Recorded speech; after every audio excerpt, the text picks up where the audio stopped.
Best health packages up to 80% discount. Tirumala Diagnostics.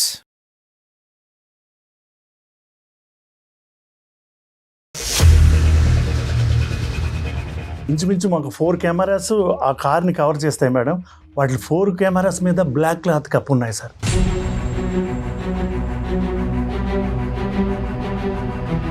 కారుని ఎవరో ఒక రాడ్డులతో చితక్కొట్టేశారు సార్. ఎవరైతే నేను అనుమానిస్తున్నానో ఆ నలుగురే ఆ కార్ని బ్రేక్ చేశారట సార్. అమ్మాయి చూసిందండి చూసింది మేడం. నేననే కాదు, ఇక్కడ ఉన్న నా కొలీగ్స్ అందరూ కూడా ప్రసాద్ గారిని చూసి చాలా ఇంప్రెస్ అవుతారు. అలా నేను ఇంప్రెస్ అయిపోయి తనకి నేను ఒక రోజు ప్రపోజ్ చేశానండి. తను రిజెక్ట్ చేశాడు. ఆ రోజు ఆ సిచ్యువేషన్ జరుగుతూ ఉంటే కళ్ళారా చూసి ఏం చేయాలని అర్థం కాక వాష్రూమ్ లోకి వెళ్ళి కాల్ చేసి ప్రసాద్ గారికి ఇన్ఫార్మ్ చేశాను. మరి అంత ఇష్టపడిన వ్యక్తి సమస్యలో ఉన్నప్పుడు కనీసం ఆ సమస్యలో నుంచి చిన్న హెల్ప్ చేయాలని నీకు అనిపించట్లేదా?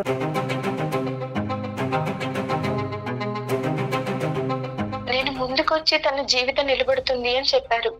మరి నా జీవితం గురించి తను ఇన్ని రోజులు ఆలోచించలేదు కదా మేడం. ఇది ఎక్కడ న్యాయం మేడం?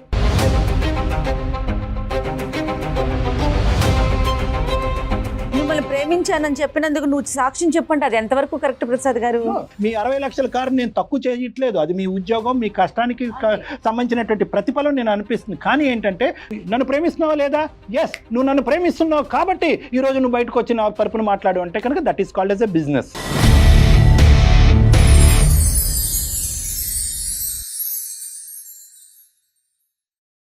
రెండు తెలుగు రాష్ట్రాలలో మొట్టమొదటి factory outlet jewellery shop Mukunda jewelleries. Mukunda jewellers సమర్పించు అందమైన జీవితం కార్యక్రమానికి స్వాగతం.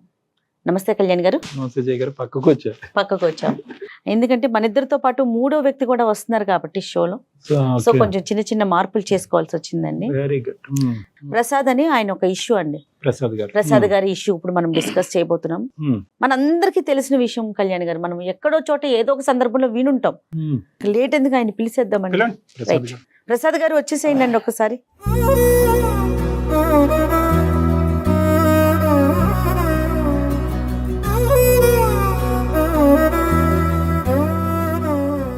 ఒకసారి మీ సమస్య ఏంటో ఒకసారి చెప్పండి.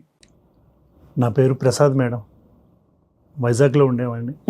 హైదరాబాద్కి వచ్చి సెటిల్ అవుదామనే ఆలోచనతో 1 year బ్యాక్ ఇక్కడికి వచ్చాను. అందరిలాగే నేను కూడా అన్ని రకాల ప్రయత్నాలు చేశాను జాబ్ కోసం. రీసేల్ కార్ కంపెనీలో జాబ్ వచ్చింది మేడం. సంతోషం. శాలరీ 10,000. అది రీసేల్ అని పేరుకే కానీ మేడం, కార్ షోరూమ్ మాత్రం ఒక న్యూ కార్ షోరూమ్ అంత అందంగా తీర్చిదిద్ది ఉన్న ఆ అట్మాస్ఫియర్ అది నాకు నచ్చి జాయిన్ అయ్యాను మేడం. ఇంకోటి ఏంటంటే ఆ మేనేజ్మెంట్ వాళ్ళు నాకు ఎవ్రీ కారు నేను నా చేతుల ద్వారా అమ్మి పెడితే ఒక కార్ మీద 5,000 రూపీస్ కమిషన్ కూడా నాకు ఇస్తానని మాట ఇచ్చారు మేడం. ఫస్ట్ మంత్ నేను 3 కార్స్ సేల్ చేశాను సార్. సంతోషం. అంటే 3 5s 15,000 ప్లస్ నా శాలరీ 25,000 వచ్చింది సార్. ఇవన్నీ ఏంటంటే ప్రీమియం లగ్జరీ కార్ సార్.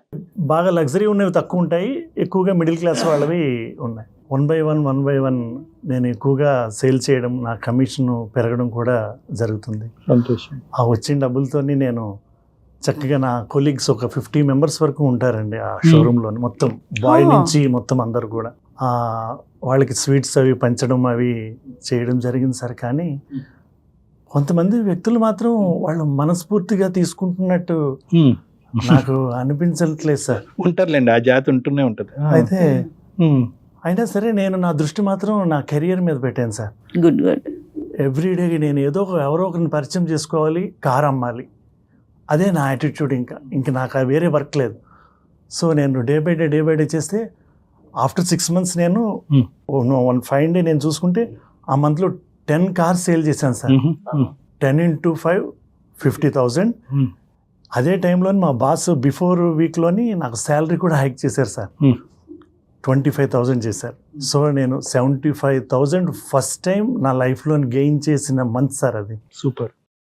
నమ్మబుద్ధి కూడా కావట్లేదు సార్. నాతో పాటు ఉండి అసలు లేనిపోయినవన్నీ బాస్ దాకా కొన్ని విషయాలు నా దగ్గర జరుగుతున్నాయి కూడా వెళ్ళిపోతున్నాయి సార్. జస్ట్ అవి చూడడానికి చిన్నవే అనిపిస్తున్నాయి. నాకు ఈరోజు ఇంత పరిస్థితి అవుతుందని నేను అనుకోలేదు సార్. సో మీకు పడినటువంటి వాళ్ళు చాలా మంది ఉన్నారు అక్కడ. చాలా మందో కొంతమందో ఎదురుగుంటే బాగానే మాట్లాడుతున్నారు అదే సార్. వదిలేండి. మీరు కాకపోతే వేరే వాళ్ళ ద్వారా వెళ్ళింది కదా అక్కడ గుంపులోనే. సార్ ఈ 50 మెంబర్స్లో నాకు పడని వాళ్ళు చాలామంది కనిపిస్తారు సార్. కానీ అందులో ఒక అమ్మాయి ఉన్నారు సార్. నేనంటే చాలా ఇష్టపడుతున్నట్టు ఆమెను చూస్తే నాకు అర్థమవుతుంది. కానీ వీళ్ళని చూస్తుంటేనే నాకు చాలా ఇబ్బందికరంగా ఉంది సార్. మన పక్కనే ఉంటున్నారు, నవ్వుతూ మాట్లాడుతున్నారు. ఒక అమ్మాయి మిమ్మల్ని ప్రేమిస్తున్న ఆశ్రయం కంటే వెనకతలు గొంతలు తవ్వే వాళ్ళ గురించి ఎక్కువ ఆశ్చర్యం పడుతున్నారు మీరు, అంతే అవును కదా? సార్, నిజంగా సార్. సార్ కానీ రీసెంట్గా సార్ ఒక luxury car sir, Benz car మా షోరూమ్కి వచ్చింది సార్ రీసేల్కి. సార్ మీరు నమ్మితే నమ్మండి సార్, ఒక్క స్క్రాచ్ కూడా లేకుండా వచ్చింది సార్. బికాజ్ వాళ్ళు ఇమీడియట్గా అబ్రాడ్ వెళ్ళిపోవడం వల్ల రీసేల్కి పెట్టారు. సో నేను ఇమీడియట్గా నా ఫోన్ తీసి మొత్తం అందరికీ మెసేజెస్ పెట్టాను సార్. ఎందుకంటే నేనంటే ఇష్టపడే కస్టమర్స్ కొంతమంది ఉన్నారు సార్. అందులో ఒక అతను ఇమీడియట్గా రెస్పాండ్ అయ్యాడు సార్. ఇమీడియట్గా ఒక 1 అవర్లో వచ్చాడు, కార్ అంతా చెక్ చేసుకున్నాడు. చెక్ చేసుకొని టోకెన్ అడ్వాన్స్ ఏమన్నా ఇమ్మంటారా అని అడిగారు సార్. నేను మా బాస్ని అడిగితే 10 lakhs ఈవినింగ్ కల్లా పే చేస్తే వాళ్ళ పేరు మీదే ఉంటుంది అని చెప్పారు సార్. అటువంటి కార్ని అసలు దగ్గర నుంచి నేను చూడలేదు సార్. వాళ్ళు ఈవినింగ్ అడ్వాన్స్ కట్టారట సార్. ఆ నెక్స్ట్ డే డెలివరీ ఇవ్వాలి. అది ఎప్పటిలాగే ఆ రోజు కూడా నేను కార్ డెలివరీ ఇవ్వడానికని రెడీ అవుతున్నాను సార్. నేను టిఫిన్ చేస్తుండగా నాకు ఒక ఫోన్ వచ్చింది సార్. మా ఆఫీస్లో ఆ ఎగ్జిక్యూటివ్ అమ్మాయి. ఎవరు మిమ్మల్ని లైక్ చేస్తున్న అమ్మాయి? అవును సార్, ఆ అమ్మాయి. నేను ఏంటి సార్ ఆ ఫోన్ కాల్? ఫోన్ లిఫ్ట్ చేసిన వెంటనే నీకు అర్జెంటుగా ఒక విషయం చెప్పాలి అని తను ఒక విషయం చెప్పేసరికి నాకు అక్కడ ఉండబుద్ధి కాలేదు సార్. ఇమీడియట్గా నేను ఆఫీస్కి వెళ్ళానండి, షోరూమ్కి వెళ్ళి చూసి నా కార్ పొజిషన్ చూసేసరికి సార్ ఒక్కసారి నాకు గుండె పగిలినంత పని అయింది సార్. కారుని ఎవరో ఒక రాడ్డులతో చితక్కొట్టేశారు సార్. అయ్యయ్యో, ఎలా ఉందంటే ఆ కారు ఒక స్కెలటన్ లాగే అయిపోయింది సార్. నేను ఆల్రెడీ ఇప్పుడు దాకా అమ్మిన కార్ల పొజిషన్ బట్టి చెప్తున్నాను సార్. అది ఒక్క స్క్రాప్కి తప్పించి ఇంక దేనికి పనికి రాకుండా చేశారు సార్. నేను ఎన్నాళ్ళ నుంచో కంటున్న కళ, ఒక లగ్జరీ కారు అమ్ముదామనే పెట్టుకున్న కళ కూడా ఆ రోజు అలా అవుతుందని అసలు నాకు మాటలు కూడా రావట్లేదు సార్ చెప్పడానికి. ఎంత కాస్ట్ ఉంటుందండి అది సుమారు? దాని value 60 lakhs madam, 60 lakhs. Token advance 10 lakhs 10 lakhs already ఇచ్చేసారు సార్. ఎవరు చేసి ఉంటారు ప్రసాద్ గారు ఇంత దారుణం?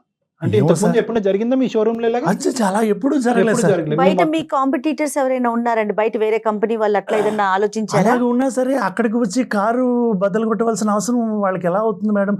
నెక్స్ట్ మేడం ఇంకొకటి, నేను వచ్చిన వెంటనే సీసీ కెమెరాస్ అబ్జర్వ్ చేశాను మేడం. వాటి మీద ఇంచుమించు మాకు 4 కెమెరాస్ ఆ కార్ని కవర్ చేస్తాయి మేడం. వాటి 4 కెమెరాస్ మీద బ్లాక్ క్లాత్ కప్పు ఉన్నాయి సార్.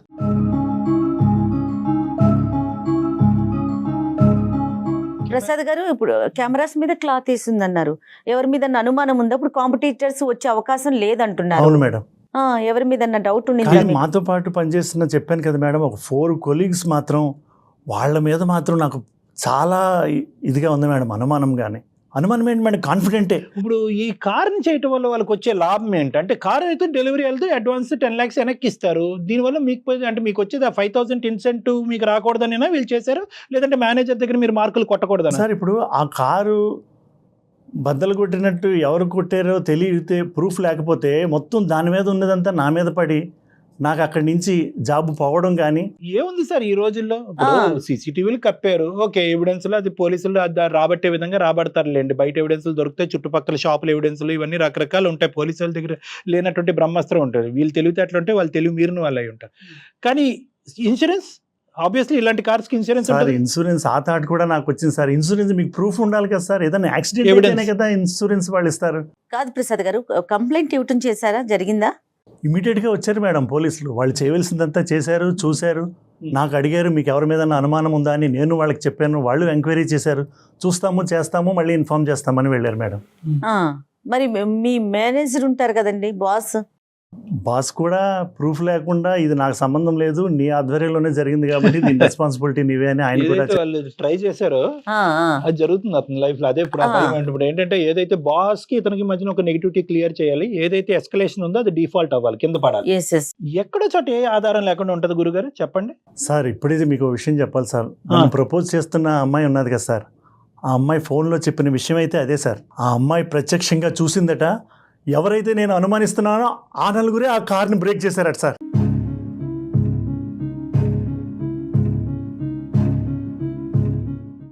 అమ్మాయి చూసిందండి చూసింది ఆల్రెడీ. మేడం, చూసి కానీ ఒక విషయం చెప్పింది సార్, ఇది మాత్రం నేను బయటకి చెప్పను, విట్నెస్ చెప్పను, అలా చెప్పినట్టయితే నేను సూసైడ్ చేసుకుంటానని చెప్పింది సార్.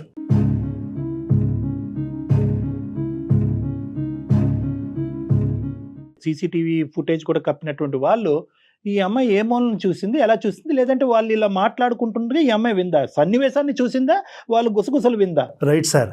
ఆ రోజు ఆమె బర్త్డే అట్ సార్. రైట్. నన్ను కలవడానికని ఎర్లీగా తన ఇంట్లో చేసిన స్వీట్స్ పట్టుకొని వచ్చిందట సార్. అది కూడా తను చెప్పిన విషయమే.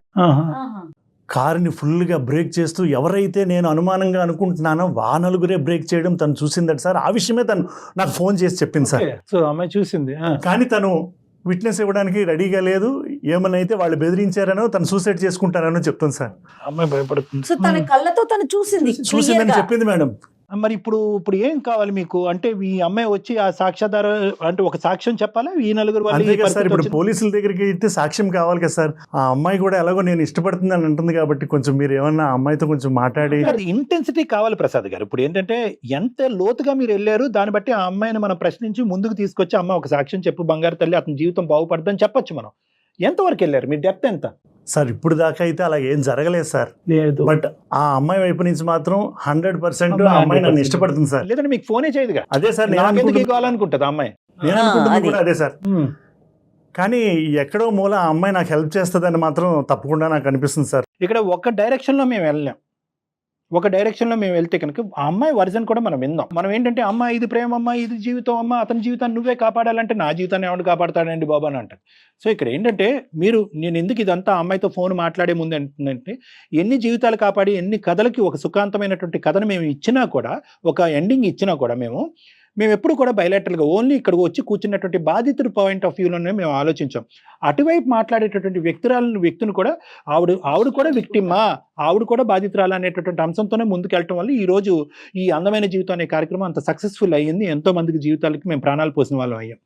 సో కాబట్టి ఏంటంటే we will try our best. ఆ అమ్మాయి వర్జన్ మనం విందాం, దాన్ని బట్టి మీకు సొల్యూషన్ దొరుకుతుందో చూద్దాం. ప్రసాద్ గారు కాల్ చేస్తారు ఒకసారి. చేస్తాను మేడం. నేను కూడా మీకు అదే చెప్తున్నాను. ఎందుకంటే తన వెర్షన్ కూడా మీరు వింటే మీకు కూడా ఒక ఐడెంటిఫికేషన్ వస్తుంది మేడం.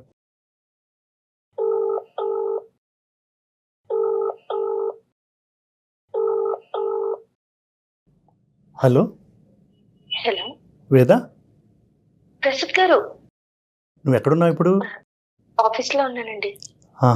ఇంకెవరైనా వచ్చారా? పోలీసులు అని ఎవరన్నా వచ్చారండి. వచ్చి చూసి ఎంక్వైరీ చేసి వెళ్తూ ఉన్నారు. మీరు ఆఫీస్కి రాలేదండి? కార్ టెన్షన్లో ఉన్నాను వేద. ఇప్పుడైనా నేను రిక్వెస్ట్ చేస్తున్నాను, నువ్వు ఒకసారి నాకు ఈ ప్రాబ్లం నుంచి బయటపడే మార్గం ఏమన్నా చెప్పచ్చు కదా?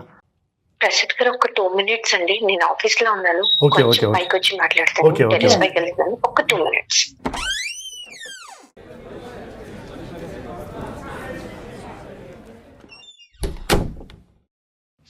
ప్రసాద్ గారు, కొంచెం నేను చెప్పేది పూర్తిగా వినవా? చెప్పండి ప్రసాద్ గారు. నేను ఈ టెన్షన్లోంచి పడే మార్గం నాకేమీ తోచక మన సుమన్ టీవీ వాళ్ళది అందమైన జీవితం అనే కార్యక్రమం జరుగుతుంది. నేను వాళ్ళకి వాట్సాప్ చేసి ప్రస్తుతం వాళ్ళని కలిసి వాళ్ళ దగ్గరే ఉన్నాను. ఏంటండి, నేనేదో మిమ్మల్ని లవ్ చేసి ఫీల్ అయ్యి నేను మీకు చెప్తే మీరు ఇలా అందరి ముందు వెళ్ళి నన్ను మాట్లాడమంటే నేను ఎలా మాట్లాడగలనండి? వీళ్ళు కౌన్సిలర్స్ ఇటువంటి ప్రాబ్లమ్స్ ఏమన్నా ఉన్నట్టయితే వాళ్ళు సొల్యూషన్ చెప్తారు. అమ్మ వేద, నమస్తే. అలా కాదండి, నేను చెప్పేది వినండి ప్రసాద్ గారు. Response natural. సారీ అమ్మా, నీ ప్రైవేట్ ఇష్యూ ఇక్కడ పబ్లిక్ అవుతుందో పంచాయతీ పెట్టామని దయచేసి అనుకోవద్దమ్మా. ఇదేంటంటే ఇప్పుడు అతను మాట్లాడచ్చమ్మా. నేను మాట్లాడచ్చా? నేను డాక్టర్ కళ్యాణ్ చక్రవర్తి, అందమైన జీవితం నుంచి. చెప్పండి. థ్యాంక్స్ అమ్మ, ఓపెన్ హార్ట్గా అలా ఒప్పుకున్నందుకు థ్యాంక్ యూ. నిన్ను సర్ప్రైజ్ చేయడం అనేది తప్పే, కానీ ఏంటంటే ఇప్పుడు అతను భయంకరమైనటువంటి పరిస్థితిలో ఉన్నాడు. ఏంటంటే ఈ ఇన్సూరెన్స్ వస్తుందో లేనటువంటి ఆ కార్ని డ్యామేజ్ చేసినటువంటి వాళ్ళు. దానికంటే పెద్ద ట్విస్ట్ ఏంటంటే కనుక మీరు ఇష్టపూర్వకంగా వచ్చి అతను ప్రపోజ్ చేశారు, అతను ప్రేమిస్తున్నారు అనేటటువంటి అంశం కూడా చెప్పాడు. కానీ ఇక్కడ పెద్ద ట్విస్ట్ ఏంటంటే కనుక ఎవరైతే కనుక అతిగా చాలా భారీ ఎత్తున ప్రేమించేటటువంటి వ్యక్తికే ఆ దొంగలు ఎవరు అనేటటువంటిది కూడా తెలుసు, కానీ బయటకు వచ్చి చెప్పలేకపోతున్నారనే సందిగ్ధ పరిస్థితిలో అతను ఇక్కడికి వచ్చి కూర్చోవటం వల్ల వెంటనే ఏంటంటే అతను ఎక్సైట్మెంట్లో మీకు ఫోన్ చేయడం జరిగింది. మేము కూడా ఎక్కువ వివరాలు చెప్పకుండా, మీకు అభ్యంతరం లేదు, మీకు ఇబ్బంది లేదు అనుకుంటే మేము మాట్లాడతామమ్మా, లేదంటే తర్వాత అన్నా మాట్లాడతాం. లేదండి, మాట్లాడతానండి. యాక్చువల్లీ నేను తనని మా ఆఫీస్ లో జాయిన్ అయిన తర్వాత తన వర్క్ సిన్సియారిటీ అవన్నీ చూసి, కస్టమర్స్ తో మాట్లాడే పద్ధతి చూసి చాలా ఇంప్రెస్ అయ్యానండి. నైస్ నేననే కాదు, ఇక్కడ ఉన్న నా కొలీగ్స్ అందరూ కూడా ప్రసాద్ గారిని చూసి చాలా ఇంప్రెస్ అవుతారు. నైస్. అలా నేను ఇంప్రెస్ అయిపోయి తనకి నేను ఒక రోజు ప్రపోజ్ చేశానండి. తను రిజెక్ట్ చేశాడు.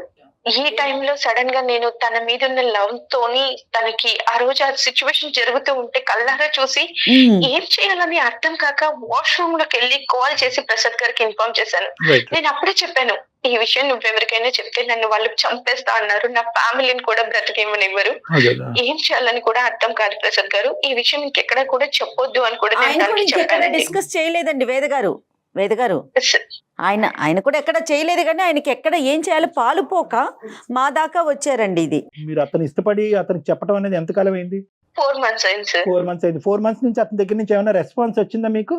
లేదు సార్, ఏ రోజు Responsible. కూడా నన్ను పట్టించుకోలేదు. కనీసం నేను తన వైపు ఆలోచిస్తున్నానని కూడా తను నా గురించి ఆలోచించలేదు. ఏ ఒక్క రోజు కూడా తను నాకు ప్రపోజ్ చేసిందన్న ఫీల్ తో కూడా నన్ను చూడలేదు.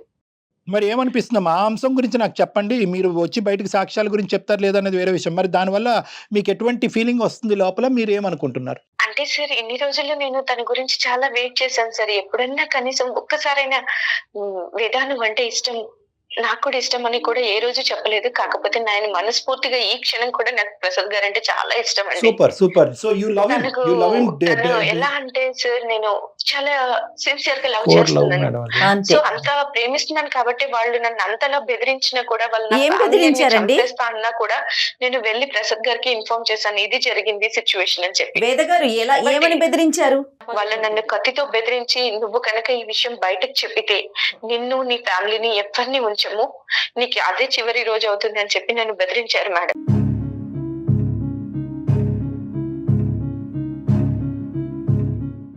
నువ్వు ఆ రోజు చూసింది నాకే ఎందుకు చెప్పాలనిపించింది చెప్పు నీకు? అంటే నేను మిమ్మల్ని ఇష్టపడ్డాను కాబట్టి మీకే చెప్పాలి. Clear మరి ఉంది అంత ఆవిడ. ఇష్టపడిన వ్యక్తి సమస్యలో ఉన్నప్పుడు కనీసం ఆ సమస్యలో నుంచి చిన్న హెల్ప్ చేయాలని నీకు అనిపించట్లేదా? No, no, ప్రసాద్ గారు, know that is absolutely wrong అండి. ఇది కరెక్ట్ ఈ కాదండి. బార్గెనింగ్, ఈ బిజినెస్లు చేయొద్దు మనం. ఏంటి ప్రేమించింది ఆ అమ్మాయి, ప్రేమించినందుకు మీరేం చేశారు? 4 నెలలు బట్టి మీరు నానబెట్టి ఉంచారు. ఓకే, మీరు ఎంత ప్రేమించుకున్నా కూడా, ఎంత ఒకరికొకరికి ఇచ్చుకున్నా కూడా, ఈ రోజు ఆ అమ్మాయి ప్రాణాన్ని పనంగా పెట్టుకుని ఇప్పుడు బయటకు వచ్చి సాక్ష్యాధారం చెప్తే కనుక అక్కడే కత్తి చూపెట్టిన వాళ్ళు రేపొద్దున బయట పడవరా, గన్నుతో కాల్చరా?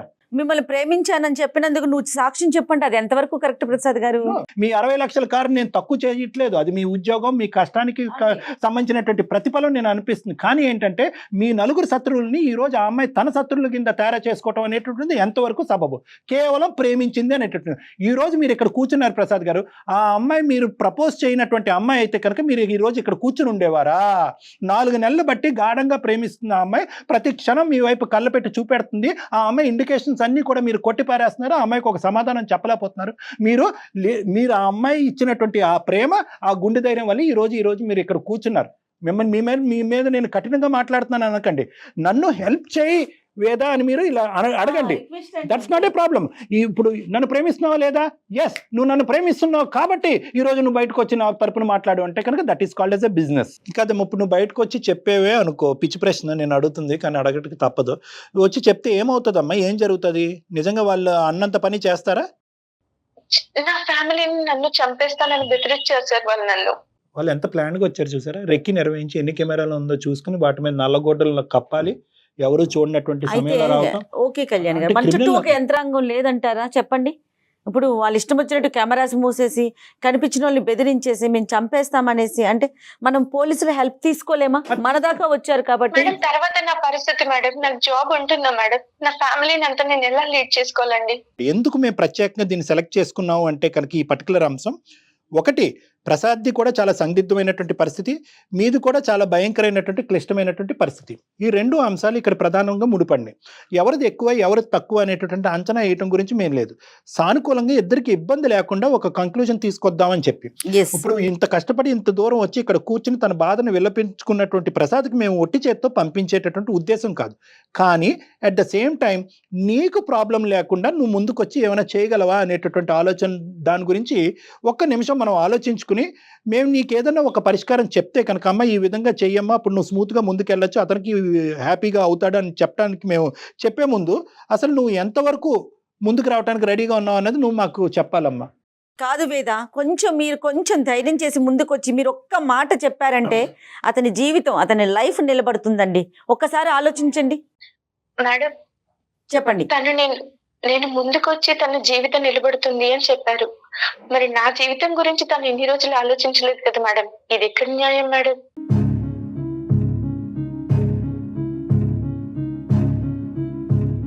సో అతను ఐ లవ్ యూ చెప్పడంలో డిలే చేశాడు కాబట్టి ఈ రోజు మీరు వెనకడిగేసి ఆలోచిస్తున్నారా? అలా తిరిగిపోతుంది కదంతా కూడా. అంటే సార్ నేను ప్రాణంగా ప్రేమించాను అని ఇన్ని రోజుల నుంచి చెప్తే ఏ ఒక్క రోజు కూడా నన్ను పట్టించుకోలేదు సార్. నువ్వు ప్రేమ గురించి మాట్లాడుతున్నావా, ఒక బాధితుడి స్థానంలో ఉండేటువంటి మనిషికి హెల్ప్ చేయటం చేయకపోవటం గురించి మాట్లాడుతున్నాం. ఈ రెండిట్లకి ఎందుకు ముడి పెడుతున్నారు మీరు? నేను ప్రేమించాను కాబట్టి హెల్ప్ చేయడానికి ముందుకు వస్తాను అంటున్నాను సార్. నేను అనట్లేదు, నా పరిస్థితి ఏంటి అని ఆలోచిస్తున్నాను. ఆ హెల్ప్ చివరి వరకు వెళ్ళాలి. నిజంగా నువ్వు ప్రేమించుకోవటం గురించి హెల్ప్ చేయాలి. ఏమంటే ఆ 4 పేర్లు అతను చెప్పానంటే అతను సావేదో అతను సావమన్నాడు అంటే కనుక నువ్వేం చిన్నపిల్లవు కాదు. నువ్వు అక్కడ ఉన్నటువంటి ఏకైక సాక్ష్యాధారం నువ్వైనప్పుడు నిజంగా నువ్వు అక్కడి వరకు వెళ్ళింది, చివరి వరకు వెళ్ళి ఆ 4 పేర్లు పోలీస్ స్టేషన్లో చెప్పాలి. పోలీసులని నాకు ప్రొటెక్షన్ ఇవ్వండి, అతనికి ఎంత అయితే రిస్క్ ఉందో నాకు అంతే రిస్క్ ఉందని చెప్పి వాళ్ళని శిక్షించేటటువంటి పరిస్థితి వరకు తీసుకెళ్ళాలి. మీరు ఇప్పుడు అలా మాట్లాడట్లేదు. మేడం మీరు వచ్చి ముందుకు వచ్చి చెప్పమంటున్నారు, నేను దానికి రెడీయే. మరి 4 నెలల వరకు నా ప్రేమను ఎందుకు నాంచాడో ఆ మహానుభావుని అడగండి అని మీరు చెప్తున్నారు. అసలు దానికి దీనికి ముడేంటమ్మా? ఈ రోజు ఏంటంటే మీరు అతన్ని ప్రేమిస్తున్నారు, అతను మిమ్మల్ని ప్రేమిస్తున్నారా లేదా అనేటటువంటిది agenda number 2, not agenda number 1.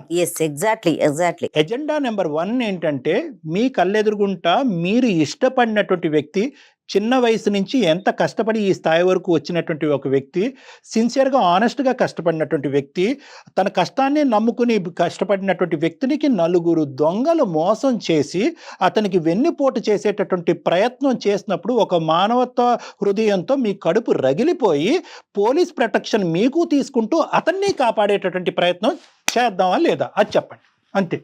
చాలా కరెక్ట్గా అడిగారండి, సూటిగా. అంతే. ఇంకా సరే సార్, నా ప్రాణాలకు తెగించి నా ఫ్యామిలీని కూడా పక్కన పెట్టి నేను ప్రసాద్ గారి కోసం వచ్చి నిజం చెప్తాను సార్. అమ్మ ఇప్పుడు సమయం సందర్భం వచ్చింది కాబట్టి నేను ఒక మాట చెప్తాను. నీ ప్రాణాలకి మా ప్రాణాలు అడ్డు. మీడియా పరంగా మేము హెల్ప్ చేస్తాం, మేము అడ్డుగా నిలబడతాము. జయ గారు ఉన్నారు, మాకుండే పేరు పలుకుబడి మాకుండే ఇన్ఫ్లుయెన్స్ మాకు ఉంది, మేము మాట్లాడతాము. పోలీసులు అనేటటువంటి వాళ్ళు ఉన్నారు, వాళ్ళు ఏంటంటే అతని ప్రాణాలు మీ ప్రాణాలు కాపాడటానికి ఎవరు రెడీగా ఉంటారు. ఇక 2 ఇష్యూస్ అమ్మ. ఒకటి ఏంటంటే కనుక మీరిద్దరూ ప్రేమించుకుంటారా, తర్వాత మీరు కలిసి ప్రయాణం చేస్తారా, విడిపోతారా, ఏమనుకుంటారా అనేటటువంటిది అది మీ ఇష్టానికి వదిలేస్తారు. ఆ ఎజెండా అనేది ఈ రోజు మనం ఇక్కడ పబ్లిక్ గా డిస్కస్ చేయవలసినటువంటి అవసరం లేదు. ఎందుకంటే ప్రేమ అనేటటువంటిది ఇద్దరిలోని ఆవిర్భవించవలసినటువంటి అవసరం ఉంది.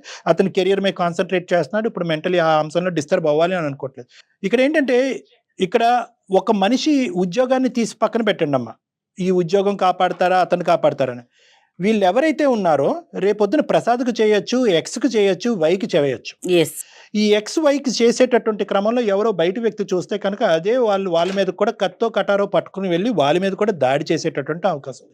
ఇక్కడ ఇటువంటి క్రిమినల్స్ని పట్టివ్వటం అనేటటువంటి బాధ్యత మీకెంత ఉందో మాకు కూడా అంతే ఉంది. కాబట్టి ఈరోజు మీకు పూర్తి స్థాయి సపోర్ట్ చేయడానికి మేము రెడీగా ఉన్నాం. ఎగ్జాక్ట్లీ అంత కదమ్మా. సమాజంలో ఇలాంటి వ్యక్తులు ఉన్నంతసేపు ఒక మనిషికి ఎదగటానికే భయం వేస్తుంది, ఒక మనిషి ప్రేమించడానికి భయం వేస్తుంది, ఒక మనిషి బయటకు వచ్చి నిజం చెప్పడానికి భయం వేస్తుంది. కాబట్టి మనం అందరం పిరిగిబందులాగా నెత్తి మీద గొడ్డలు వేసుకుని కూర్చోవద్దు మనం. కాబట్టి ఈరోజు ఒక బంగారమైనటువంటి అవకాశం వచ్చింది. ఏంటి ఆ బంగారు అవకాశం అంటే, ఈరోజు ప్రసాద్ నువ్వు ఎందుకు వచ్చి పబ్లిక్ చేస్తున్నావు, మన ఇద్దరు 4 గోళ్ల మధ్య మాట్లాడుకోవచ్చు అంటే 4 గోళ్ల మధ్య తెగేది కాదమ్మా. ప్రసాద్ ఇలా ఈరోజు ఇక్కడ చెప్పడం వల్ల అందమైన జీవితం సుమన్ టీవీ ప్రసాద్ తరపునే కాదు నీ తరపున కూడా ముందుకు నిలబడి ప్రయాణం చేయడానికి రెడీగా ఉంది అనేటటువంటి దానికి ఈరోజు ఈ కార్యక్రమం ఉపయోగపడింది. అర్థమవుతుంది కదమ్మా? సో నువ్వు పూర్తిగా ధైర్యంతో రా. మీ లొకేషన్, మీ ప్లేస్, మీ ఫోన్ నెంబర్ మొత్తం వివరాలు జయ మేడం గారికి ఇవ్వండి. మేమంతా నీతో పాటు జర్నీ చేసి ఇది అంతా కూడా ఒక మంచి కంక్లూజన్ వచ్చేంత వరకు మేము సపోర్ట్ చేస్తాం. మీకు ఫర్దర్గా ఎలాంటి ఇబ్బంది లేకుండా ఇప్పుడు ఇదివరకు లాగా అంత బహిర్గతం చేయట్లేదండి. పోలీసు యంత్రం కూడా ఏది గోప్యంగా ఉంచాలో అది గోప్యంగా ఉంచటం, అంటే చెప్పిన వాళ్ళని కూడా బయటకు తీసుకొచ్చేసి మీ ఫేసులు చూపించేసి అట్లాంటి కార్యక్రమాలు ఏం జరగట్లేదండి. ధైర్యంగా ముందుకు రావాల్సిన సిచ్యువేషన్ ఇది మనమందరం కూడా. ప్రసాద్ గారు, వేద చాలా థ్యాంక్స్ వేద, ఐ లవ్ యూ వేద. Thank God. అమ్మా ఈ లవ్ యూ ఎన్ని రోజులు వెయిట్ చేసింది ఇప్పుడు చెప్తున్నారు ప్రసాద్ గారు. ప్లీజ్ వేద ప్లీజ్, నేను చాలా ఎక్సైట్గా ఫీల్ అవుతున్నాను. నిజంగా నా సమస్య నుంచి సార్తో పాటు నువ్వు కూడా నన్ను బయటికి తీసుకొస్తున్నందుకు నాకు చాలా ఆనందంగా ఉంది. ఐ లవ్ యూ వేద, I love you. Thank you Prasad గారు. అమ్మా అతను ఎంత సిన్సియర్ గా జెన్యున్ గా చెప్తున్నాడు అనేది మా కళ్ళతో మేము చూస్తున్నాం అమ్మా.